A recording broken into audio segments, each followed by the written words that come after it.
If you're looking for something that's going to stick to your ribs, I think we got the meal for you here. This is what it's supposed to look like. Mine's not quite as pretty as this. Today we're making slow cooker pierogi casserole with kielbasa. Sounds like an easy dish to me, and you know it really is, so let's get our stuff out and make it. I'm hungry. This is not super complicated. We need pierogies. Of course, I've got a ginormous bag, a 5-pound bag of pierogies. You don't need that much. Go to the store, buy the boxes. You need 2 or 3 of those. That'll do just fine. We're also going to use some chicken broth, that whole container. Some cheese, because of course you need cheese. I've got a pound of kielbasa and 8 ounces or 1 pack of cream cheese. Softened. You do want it softened. And that's all this is. Let's put all this together. Here's our crock pot. I didn't spray it, but into it is going to go our pierogies. I put in the neighborhood of a pound, maybe a pound and a half worth.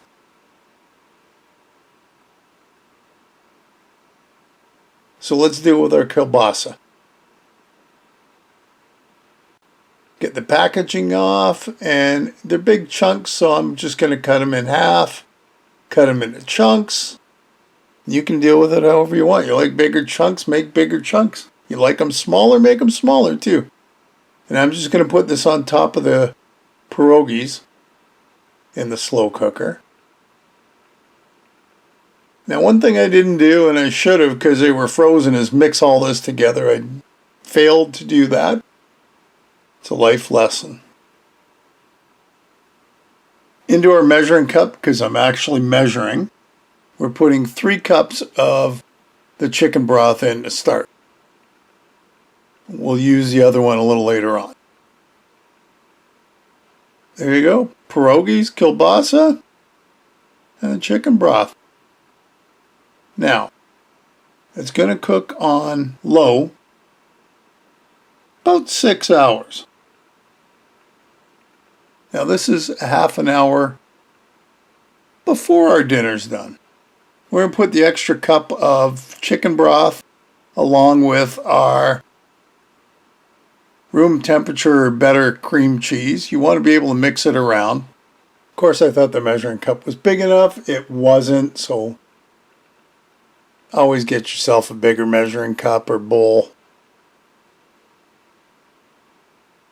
Yes, that works out much better. Lots of room to play with now.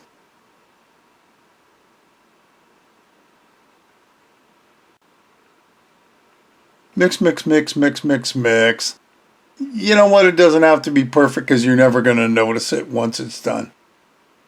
So as you can see, I have 6 hours. I've left this. I didn't even stir it like an idiot. So it didn't come out nice and pretty. The pierogies were nice and gooey and mushy.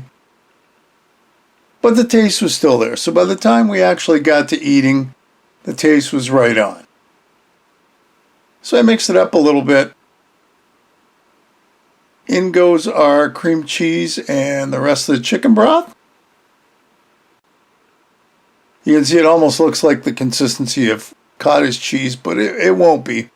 It'll all melt by the time we're done.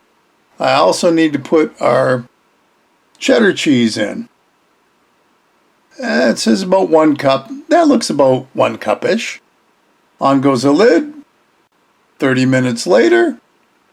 Looks pretty good. Now I'm going to give it a really good stir before we take it out of the pot.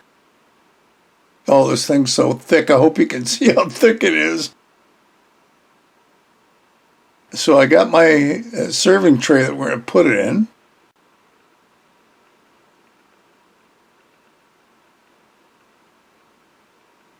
Scrape everything out of the bowl. And there we go, into a nice tin. The only thing left to do is to get some on a plate and give it a try. This smells really good. The pierogies, the kielbasa, the cheese, oh yeah, it smells good. The only thing I wish I would have done was sauteed a bunch of onions and thrown that in. Personal preference, of course. Let's give this a try.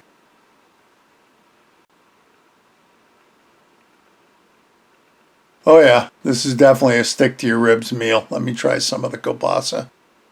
Yeah, that works really well. There you go. Slow cooker pierogi casserole with kielbasa. What a great meal. Hey, another great recipe. I hope you'll give it a try. Leave me a comment below, one way or the other.